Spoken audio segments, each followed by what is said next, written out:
દયા આવે છે એ લોકો ઉપર કે જે પોતાની ભૂલને ભૂલ નથી એ સાબિત કરવામાં પોતાનું અનમોલ જીવન ખર્ચી નાખે છે. જીવનમાં માણસને ઠાક શેનો લાગે છે ખબર છે? આખી જિંદગી મેં આના માટે આ કર્યું છતાં પણ એ વ્યક્તિ મારા માટે કંઈ કર્યું નહીં.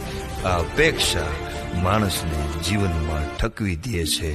અને મોટી વાત તો એ છે કે આપણે ઘણું બધું જીવનમાં જાતું કરી દઈએ છીએ, પણ છેલ્લે એક વાત લઈને ઊભા હોઈએ છીએ કે મેં આના માટે કેટલું જાતું કર્યું, પણ એ વાતને આપણે ક્યારેય જતી નથી કરતા. એ જીવનમાં ઠાકોરો બહુ મોટો લાગે છે. હું અને તમે કોઈ માટે કરતું નથી, બધા એકબીજાનું માધ્યમ છે. અને આપણે કોઈને ઉચકીને ચાલી રહ્યા છીએ ને એ બહુ મોટો વહેમ છે સાહેબ.